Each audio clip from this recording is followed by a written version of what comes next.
In previous video, we completed chapter 1, that was fundamentals of partnership firm. Today we are going to start our new chapter, that is chapter 2, change in profit sharing ratio. In this chapter, what we will learn? We will learn the effects of change in profit sharing ratio among the partners. Okay. So whenever profit sharing ratio is changed between the partner, there are some adjustments which are required to be done. So the question arises that what are the conditions in which ratio will be changed among the partners. So first condition is by mutual consent. Many a time what happens that by mutual consent partners decide that their ratio should be changed. Okay. Sometimes what happens that any new partner is admitted, so because of admission their ratio changes. Sometimes any partner retires or any partner is deceased, means dead, that time also their ratio changes. Means if any new partner comes or any old partner goes, or nobody is coming or going in business, but partners decide among themselves that they should change their ratio. So these are the conditions when ratio changes. Whenever ratio will change, there will be some adjustments.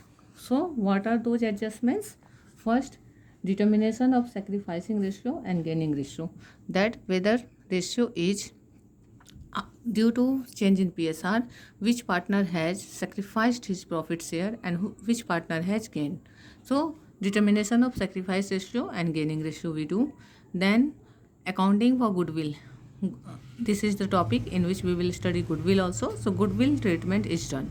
So in topic goodwill, after this topic goodwill is only there, we will learn thoroughly that what are the accounting treatment and what do we mean by goodwill and what is its role. Then accounting for reserves, whatever general reserve, reserve fund, contingency reserves, accumulated profits. Accumulated profits are those profits which are accumulated over the year, means undistributed profit of the partners, and losses.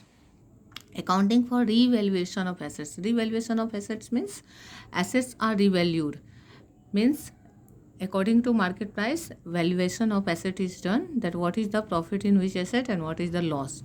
And same reassessment of liabilities, that what is the loss at liabilities and what is the profit at liabilities. So in case of assets, if asset increases then there is profit, and if asset decreases then there is loss. In case of liabilities, if liability increases it is loss, if liability decreases it is profit.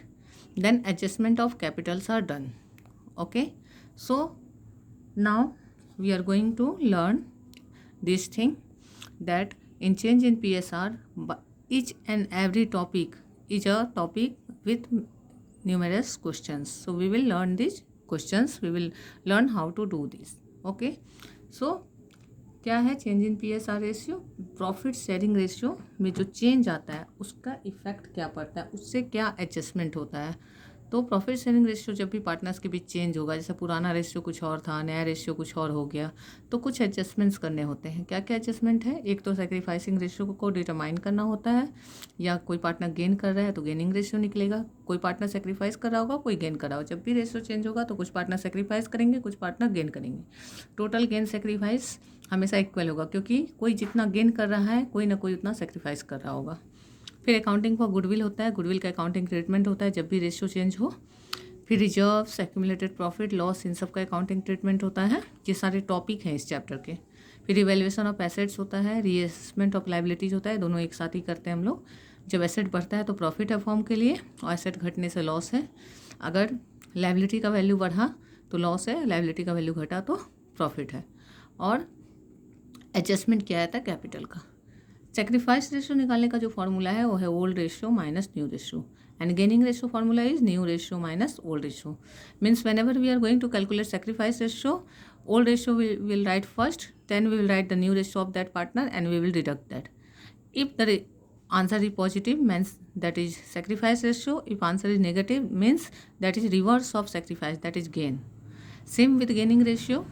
If we are going to calculate gaining ratio, first we will write the new ratio of that partner, then old ratio of that partner, and we will get the result. If result is positive means gaining, and if result is negative then sacrifice. Means which formula we are applying.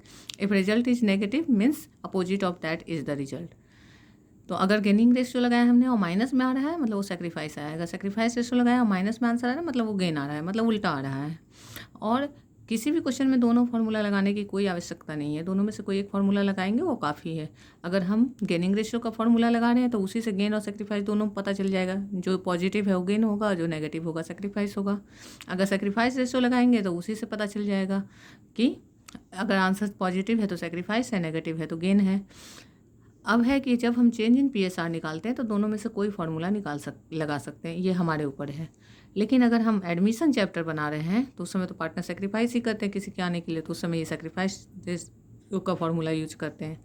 लेकिन अगर retirement या death पढ़ रहे हैं तो gaining ratio use करते हैं। ठीक है, तो ये भी एक तरह से फंडामेंटल चैप्टर जैसा ही है, जैसा हमारा पहला फंडामेंटल था असिस्टिंग चैप्टर, ये एडमिशन और रिटायरमेंट के समय ये इस चैप्टर के टॉपिक्स हमें हेल्प करते हैं। अब अगला टॉपिक जो है हमारा वो है गुडविल। गुडविल अकाउंटिंग स्टैंडर्ड 26 के अंदर आता है। गुडविल का मीनिंग क्या है? Goodwill is an intangible asset which helps the firm to earn higher profit than normal profit. Goodwill एक इंटेंजिबल एसेट है, ये हमने 11 में ही पढ़ा था। इंटेंजिबल का मतलब होता है जिसे हम टच नहीं कर सकते हैं, लेकिन एसेट है, वैल्यूएबल एसेट है, इसका वैल्यू है। क्यों वैल्यू है? क्योंकि ये फर्म को हायर प्रॉफिट अर्न करने में हेल्प करता है। किस चीज़ से? नॉर्मल प्रॉफिट से ज़्यादा। नॉर्मल प्रॉफिट क्या होता है कि सेम टाइप का बिजनेस करने वाले जो दूसरे फर्म है वो जितना प्रॉफिट गेन कर रहे हैं उससे ज़्यादा प्रॉफिट कोई गेन कर रहा है। अब किसी का 2 सेलर है, 2 शॉपकीपर है, दोनों शॉप में सेम प्रोडक्ट मिल रहा है, लेकिन एक में ज़्यादा कस्टमर जा रहे हैं, एक में कम जा रहे हैं। तो जिसके यहाँ ज़्यादा कस्टमर जा रहे हैं यानी उसको ज़्यादा प्रॉफिट हो रहा होगा। तो क्यों? सेम प्रोडक्ट सेल करने के बाद भी एक को ज़्यादा प्रॉफिट मिल रहा है, मीन्स उसका रेपुटेशन अच्छा होगा मार्केट में। तो रेपुटेशन की वजह से उसको जो प्रॉफिट हो रहा है वही value of that reputation is goodwill. ठीक है, तो डेफिनेशन इसका लॉर्ड ले ने दिया है, और भी बहुत सारे डेफिनेशंस हैं, आप बुक में चेक कर सकते हो।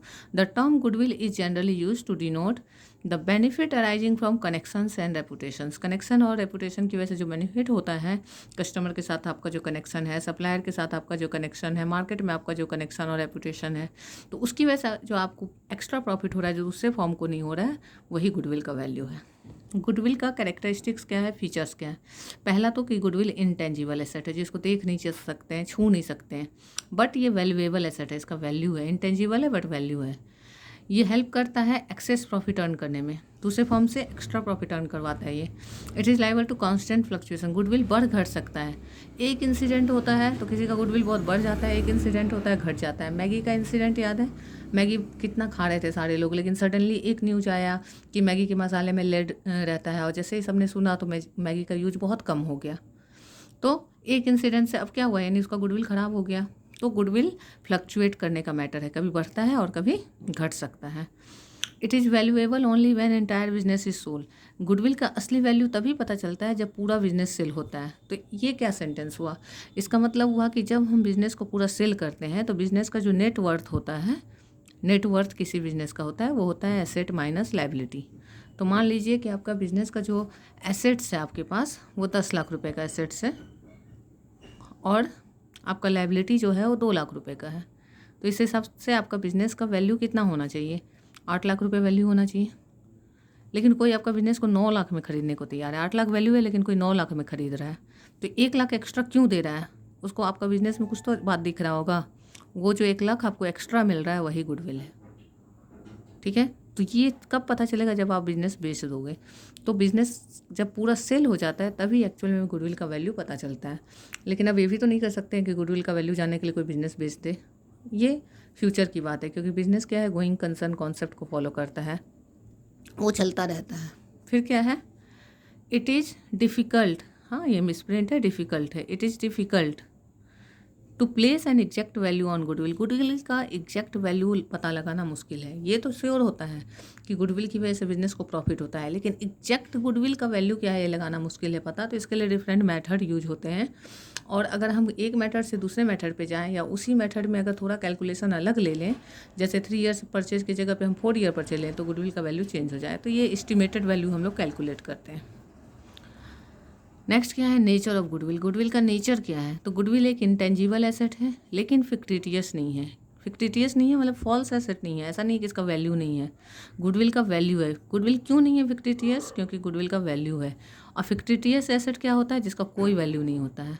फिक्टिटियस एसेट एक्चुअल में एसेट होता ही नहीं है, वो तो एक्सपेंसेज होता है जो राइट ऑफ नहीं किया गया। Fictitious assets are expenses not written off yet, जिसको अभी तक राइट ऑफ नहीं किया गया है, shown in asset side of balance sheet. तो बैलेंस शीट के एसेट साइड में दिखता है, जैसे कि हम बैलेंस शीट में प्रॉफिट को क्रेडिट साइड में दिखाते हैं तो लॉस को डेबिट साइड में दिखाते हैं। तो इसका मतलब लॉस एसेट थोड़ी हो गया, तो क्या है, फिक्टिशियस एसेट है। ठीक है, तो एक एसेट साइड दिख रहा है मगर वो एक्चुअल में एसेट नहीं है, हम उससे कुछ भी प्रॉफिट अर्न नहीं कर सकते हैं, उसको सेल करके पैसा नहीं कमा सकते हैं, वो फिक्टिशियस एसेट है। अब है कि गुडविल का वैल्यूएशन क्यों किया जाता है, क्या ज़रूरत है। तो जब जब पार्टनर्स के बीच प्रॉफिट शेयरिंग रेशियो चेंज होगा, या कोई पार्टनर का एडमिशन होगा, या किसी पार्टनर का रिटायरमेंट होगा, या फर्म को सेल कर दिया जाए, या दो से ज़्यादा फर्म एमलगमेट होते हैं, मतलब बिजनेस में कोई भी ऐसा चेंज आए जिसकी वजह से पार्टनर का रेशियो चेंज होगा, तो कोई पार्टनर गेन करेगा, कोई पार्टनर सेक्रीफाइस करेगा। तो उस गेन सेक्रीफाइस की वजह से क्या होगा, उसका गुडविल का जो वैल्यू है वो चाहेगा कि उसको एडजस्ट कर दिया जाए। नहीं तो फ्यूचर में क्या होगा, अगर किसी ने आज सेक्रीफाइस कर लिया रेशियो में, तो फ्यूचर में जब उसको मिलेगा तो कम मिलेगा, तो वो क्या किया जाता है कि एडजस्ट कर दिया जाता है गेन सेक्रीफाइस के हिसाब से, ताकि किसी पार्टनर को रिग्रेट ना रहे कि हाँ मेरा शेयर कम हो गया। तो जब भी बिजनेस में कोई चेंज आएगा जिसकी वजह से रेशियो पे भी इफेक्ट आए, तो गुडविल का भी वैल्यूएशन किया जाएगा। और अगर the firm is converted into company, कई बार क्या होता है कि पार्टनरशिप फर्म को कंपनी के रूप में कन्वर्ट कर दिया जाता है, मतलब वो पार्टनर्स कैपिटल से शेयर कैपिटल में चला जाता है, तो उस समय भी वो भी चेंज आ गया, तो उस समय भी गुडविल का वैल्यूएशन होता है। तो ये टॉपिक हमारे ये में नहीं है, कन्वर्जन इनटू कंपनी, ये ग्रेजुएशन का टॉपिक है। और ये एमलगमेशन भी हमारे ये में नहीं है, टू और मोर फॉर एमलगमेशन जो है ये भी हमारे में नहीं है, क्योंकि ये भी ग्रेजुएशन का टॉपिक है। तो the firm is converted into company, इस केस में भी गुडविल वैल्यू होता है। अब है कि कौन कौन से फैक्टर हैं जो कि गुडविल को अफेक्ट करते हैं। ऐसे तो बहुत सारे फैक्टर हैं, कुछ को हमने लिस्ट किया है। अगर बिजनेस का लोकेशन फेवरेबल हो तो गुडविल अच्छा होगा, अच्छा प्रॉफिट होगा। अब अगर कोई व्यक्ति फेवरेबल लोकेशन को ध्यान दिए बिना बिजनेस करना शुरू कर दे, कश्मीर में जाके सूती कपड़े बेचे या राजस्थान में जाके स्वेटर बेचने लगे, तो क्या गुडविल रहेगा उसका बिजनेस का। कोई क्या बोलेगा कि इसको दिमाग ही नहीं है कहाँ क्या सेल करने आ गया है। तो वो चीज़ फेवरेबल लोकेशन से क्या होता है, सेल बढ़ेगा तो अब कस्टमर को ईजिली सामान मिल जा रहा है जिस जगह पे चाहिए, तो गुडविल अपने आप बढ़ेगा। क्योंकि कस्टमर के बीच अगर सेटिस्फैक्शन बढ़ेगा तो कंज्यूमर को सेटिस्फैक्शन होगा, तो फर्म का गुडविल बढ़ेगा। एफिशिएंसी ऑफ मैनेजमेंट अगर एफिशिएंट होगा तो कंज्यूमर को प्रोडक्ट ईजिली मिलेगा, बिजनेस मैनेजमेंट अच्छा होगा, क्वालिटी अच्छा होगा, तो उससे भी क्या होगा, गुडविल बढ़ेगा। लॉन्गिविटी ऑफ द बिजनेस लंबे समय से चल रही है तो उससे भी उसका गुडविल अच्छा होता है। जैसे हमारे शहर में टाटा स्टील है, तो टाटा स्टील क्या है, इतने लंबे समय से चल रही है कि लोगों का ट्रस्ट है। टाटा स्टील कुछ भी लॉन्च कर दे, दाल बेच दे, नमक बेच दे, सब चीज़ पे लोगों को ट्रस्ट होता है। नेचर ऑफ गुड्स का कैसा नेचर है उस पर भी गुडविल डिपेंड करता है। गुड्स का नेचर पे भी गुडविल डिपेंड करता है। अगर गुड्स जल्दी ख़राब होने वाला है तो गुडविल लॉस होने का चांस रहता है। गुड्स अगर लॉन्ग ड्यूरेशन का है तो गुडविल अच्छा रहता है। तो लंबे ड्यूरेशन का गुड्स के लिए गुडविल अर्न करना ज़्यादा आसान है, लेकिन अगर हमारा शॉर्ट ड्यूरेशन वाला गुड्स है तो उसके लिए गुडविल अर्न करना मुश्किल होता है, क्योंकि वो सामान जल्दी ख़राब जाता है। हो सकता है कभी कस्टमर घर लेके जाए वो सामान ख़राब निकल जाए, तो गुडविल उससे हैम्पर होगा। पोजीशन ऑफ लाइसेंस, अगर बिजनेस को लाइसेंस मिला हुआ है यानी अप्रूव्ड है तो उससे भी गुडविल बढ़ता है, क्योंकि कंज्यूमर का उस पर ट्रस्ट बढ़ेगा। रिस्क अगर ज़्यादा होगा बिजनेस में तो गुडविल कम बढ़ेगा, अगर रिस्क कम होगा तो गुडविल ज़्यादा बढ़ेगा। जैसे डेयरी प्रोडक्ट है तो डेयरी प्रोडक्ट का ख़राब होने का चांस रहता है। अगर कोई कस्टमर घर ले गया, उसका दूध फट गया, तो अब क्या होगा, भले वो उस दिन हुआ हो लेकिन उसको लगे नहीं इस कंपनी का ये का दूध ख़राब होता है, तो उसका गुडविल ख़राब होगा उससे। फिर ट्रेंड ऑफ प्रॉफिट, अगर प्रॉफिट का ट्रेंड बिजनेस का बढ़ता जा रहा है, प्रॉफिट का ट्रेंड बढ़ रहा है कंटिन्यूसली, तो प्रॉफिट का ट्रेंड बढ़ने का मतलब है कि भाई बिजनेस अच्छा करिए तब तो प्रॉफिट ईयर आफ्टर ईयर बढ़ रहा है, तो ट्रेंड ऑफ प्रॉफिट से भी गुडविल बढ़ता है। साथ ही साथ फ्यूचर कंपटीशन, फ्यूचर में अगर ज़्यादा कंपटीशन मिलेगा तो गुडविल घटेगा, लेकिन अगर कंपटीटर कम है तो गुडविल बढ़ेगा। तो ये कुछ पॉइंट्स हैं, इसके अलावा भी और बहुत सारे पॉइंट्स हो सकते हैं, आप बुक रेफर कर सकते हो इसके लिए। नेक्स्ट है कि टाइप्स ऑफ गुडविल, गुडविल के कितने टाइप्स होते हैं। ये पूरा हम लोग इसका जो कॉन्सेप्ट पार्ट है इंट्रोडक्शन वो कंप्लीट कर रहे हैं, फिर नेक्स्ट वीडियो से हम लोग इसका प्रैक्टिकल सम करेंगे। तो गुडविल 2 टाइप के होते हैं, बहुत इंपॉर्टेंट टॉपिक है। हाँ, गुडविल 2 टाइप के होते हैं। पहला है परचेज्ड गुडविल और दूसरा होता है self generated goodwill. Purchased goodwill कौन सा गुडविल होता है, जो मैंने अभी पिछले पेपर में आपको दिखाया था कि अगर बिजनेस का नेटवर्थ से ज़्यादा वैल्यू मिल रहा है तो ये जो पे किया गया है यही 1 लाख रुपया ये परचेज गुडविल का वैल्यू है और इसको बैलेंस शीट में दिखाया जाता है। और अगर हमने खुद से मेहनत करके धीरे धीरे कंज्यूमर का ट्रस्ट गेन करके गुडविल अपना जनरेट किया है तो वो होता है सेल्फ जनरेटेड गुडविल। तो परचेज गुडविल का तो वैल्यू बता सकते हैं, क्यों? क्योंकि ये एक्सेस है परचेज कंसिडरेशन का over net asset. Net asset से परचेज कंसिडरेशन जितना एक्सेस है वही गुडविल है और इसको बैलेंस शीट में दिखा देते हैं हम लोग। लेकिन सेल्फ जनरेटेड गुडविल को कैलकुलेट करना बहुत मुश्किल हो सकता है, ठीक है? तो इसके लिए इसका एस्टिमेट किया जाता है। तो इंटरनली जनरेटेड गुडविल है which arises from a number of factors over the year. बहुत सारे इसके रीजन होते हैं, फैक्टर्स हमने ऊपर डिस्कस किया, ये सारे फैक्टर्स हैं। इसके अलावा भी बहुत सारे फैक्टर्स हैं। तो कि आपका कंज्यूमर के साथ रिलेशन कैसा है, आपका गुड का क्वालिटी कैसा है, तो उससे ये धीरे धीरे जनरेट होता है। इसकी वजह से फर्म को हायर प्रॉफिट अर्न करने में हेल्प मिलता है। तो 2 टाइप के गुडविल हैं, एक परचेज गुडविल और एक सेल्फ जनरेटेड। परचेज गुडविल को बैलेंस शीट में दिखाया जाता है और उसको फिर राइट ऑफ कर दिया जाता है, लेकिन सेल्फ जनरेटेड गुडविल को बैलेंस शीट में नहीं दिखाया जाता है। ये कभी भी बैलेंस शीट में नहीं जाता है। Self generated goodwill balance sheet में नहीं जाता है और परचेज गुडविल बैलेंस शीट में जाता है। पहले जाएगा फिर राइट ऑफ हो जाएगा। ये हम लोग जर्नल सीखेंगे आगे जब वीडियो प्रैक्टिकल क्वेश्चन के करेंगे। अब है कि method of valuation of goodwill. Goodwill का जब वैल्यूएशन करते हैं तो उसके लिए 3 मेथड है। पहला मेथड है एवरेज प्रॉफिट मेथड। इस मेथड के अंदर 2 मेथड सीखते हैं हम लोग, एक सिंपल एवरेज प्रॉफिट मेथड और एक वेटेड एवरेज प्रॉफिट मेथड। दूसरा है सुपर प्रॉफिट मेथड और तीसरा है कैपिटलाइजेशन मेथड। कैपिटलाइजेशन मेथड क्या है? इसी का एडवांस फॉर्म है पहला वाला का। तो कैपिटलाइजेशन मेथड में पहला क्या है? कैपिटलाइजेशन ऑफ एवरेज प्रॉफिट, मतलब एवरेज प्रॉफिट को कैपिटलाइज करते हैं। फिर दूसरा क्या है? कैपिटलाइजेशन ऑफ सुपर प्रॉफिट, मतलब सुपर प्रॉफिट को कैपिटलाइज करते हैं। मतलब ए और बी का एडवांस फॉर्म है सी नंबर, ठीक है? इतना थ्योरी पार्ट था हमारा, जो बेसिक कॉन्सेप्ट है। इसको ध्यान से देख लीजिए, कहीं डाउटफुल लगे तो आगे भी क्लियर होता जाएगा। जैसे जैसे टॉपिक पढ़ेंगे हम लोग आगे सारे प्रैक्टिकल सम हैं। Hope it is clear to all of you. Just go through once and having any doubt let me know. We will be solving practical sums in the next video. Thank you all.